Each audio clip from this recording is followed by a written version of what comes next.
Hello students, here your Vaishali ma'am. The chapter that I am going to take up today is for the students of class 8 from their book Frank Middle School, and the chapter name is Migration. So firstly we will start with what is migration. Migration is the one where the people move from one place to another place over a period of time is known as migration. Migration can be of two types. One is permanent migration and the second is temporary migration. Now what is permanent migration? When people migrate permanently from one place to another is known as permanent migration. The reasons for the permanent migrations may be different. Now, what is temporary migration? This is basically a term used for periodic migration. That periodic can be the annual, seasonal, or daily migration is known as temporary migration.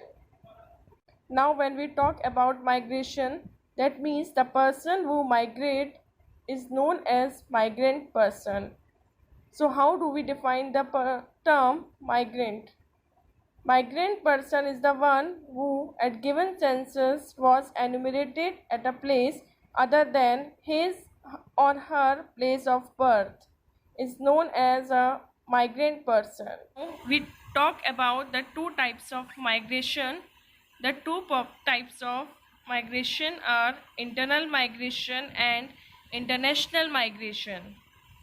Now, dear children, the internal migration is the one which is within the country only, and the international migration, when people migrate out of the country, is the international migration. Now, very interesting aspect of migration is streams of migration. On the basis of direction of movement, migration is of four types. Now listen carefully that what are these four types of migration. One, when the people migrate from rural area to urban area. Number two, the migration of the people from urban area to urban itself. Number three, when the people migrate from rural area to rural itself. That is the third stream of migration. And the last is when we speak about the migration is from urban to rural areas, which is very common in India. I am showing you the visual of bar diagram stating the intra-state migration by the place of last residence, and these statistics are on the basis of 2000 and 2001. In the country like India, where the traditions are thoroughly followed, the males only migrate with long-term migration, and the reason for this is that for their work or for seeking the employment, they have to migrate the long distances, and the further causes of these migrations will be discussing up when we take the second part of this chapter, that is causes of migration. What is interstate migration? Interstate migration is within the state, and intrastate migration is one state to another state. The intra-state can be termed as short-term migration, and the interstate migration can be termed as long-term migration. So in both type of migration, the females predominant history of short-term distance, and it is very clear short distance migration may be because of marriage or maybe some other natural calamities reasons the people migrate short distance. Now this type of migration is primarily because of marriage, because females have to leave their parents and live within laws. And in contrast, men predominate the rural to urban stream of interstate migration because men migrate to urban areas in search of jobs and better quality of life. Next is climate refugees. So when their homes are threatened by climatic catastrophes. Catastrophe means sudden damage, and these peoples are from South Pacific Islands to Australia and New Zealand. Next is forced migration. Forced migration happens due to disaster or warfare.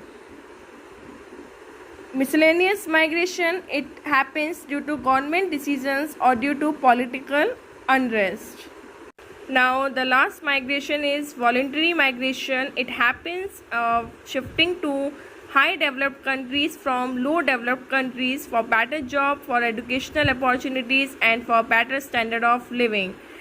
And recently in India, large number of students are migrating from India to European and American universities. Why? Because of reason of high studies, and their migration leads depopulation. Depopulation means less population in our native country, which is India, and when they migrate to other countries such as Europe and America, it adds to volume of immigration in the country who receives these people.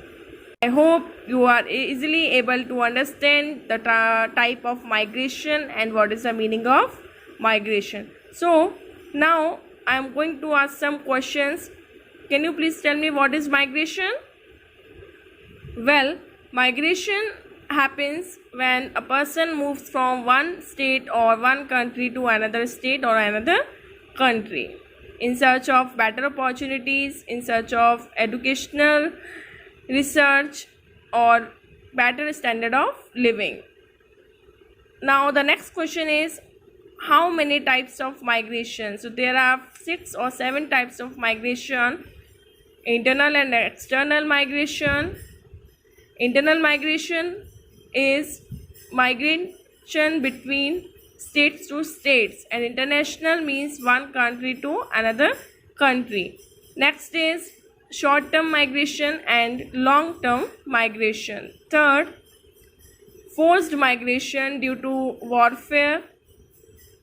Fourth, voluntary migration from low developed countries to high developed countries in search of better opportunities, educational opportunities, better job. Now the next topic is impact of migration on socio-economic structure of society. So the first point is, it leads to growth of new cities and satellite towns, which we call the urban sprawl. For example, New Mumbai, Gurugram and Noida. So when people migrate from low developed country to high developed country, then there is a growth of new cities and satellite towns such as New Mumbai, Gurugram and Noida. Second point, migration sometimes lead to overpopulation in riverine deltas and coastal plains, as these areas provide greater opportunities in terms of livelihood. When people migrate from one state or one country to another nearby riverine deltas or coastal plains, because these parts are having better opportunities in terms of livelihood. Third point is, problems related to overcrowding are also caused due to migration. If all the skilled people migrate to other country in search of better jobs, definitely there will be a overcrowding, means the number of population will be increased. Migration also leads to exchange of culture. Exchange of culture means French and British persons who are living in India, they already contributed in Indian cultural history, means they accepted our Indian culture. Next is international migration have the potential of transferring their skills to destination country, means like suppose few Indian students working in other countries such as America, means they are transferring their skill, they are transferring their knowledge to America, and as a result the brain drain takes place in their home country. Means brain drain means lack of skilled person, lack of knowledge will be happen in our native country. So now come to the next topic, brain drain. Firstly, a question arises in our mind, like what is brain drain? So brain drain is the transfer of skilled people to other destination. This mainly happens from developing country like India to high developed country like America. Here why people migrate to other countries? Because of high education system, better standard of living, better quality of life, and because of advanced technologies, people migrate from one country to another country and they are transferring their skills to another country. Now, what are the causes of brain drain process? So there are two causes. First one is pull factors and second is push factors. Push means किसी चीज को push करना कि हम धकेल रहे हैं. पुल means खींचना, मीन्स कुछ अट्रैक्ट होना. सो फ्यू इंडियंस और like Indian students mostly after study they migrate to high developed countries because they are getting high salary. So means and in India they are getting, suppose they are getting 20,000 and in America they will be getting 50,000. Means India is pushing them to America because India is paying 20,000 and America is paying 50,000 and America is attracting them. So means attraction is a part of pull factor and push, and when India is pushing them, it is a part of pushing factor because they are paying low salary.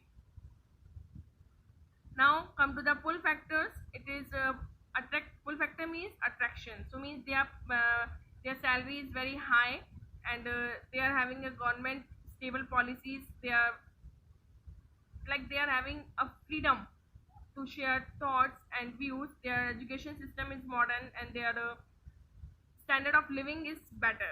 And now when we are talking about the push factors, there is a tough competition in gaining employment. Facilities which the companies are providing to their employees is very poor, no economic development, and their working hours are very long. The companies pay low salaries to their workers, but long hours of work are there. After then, limited career options are available. The causes of brain drain in India. Economic causes are lack of employment and high income jobs. Social causes are marriage and education, which I already informed you. And political causes is lack of security of warfare and natural calamities. Now the last point is positive and negative impact of brain drain. So firstly I will tell you the positive impact of brain drain.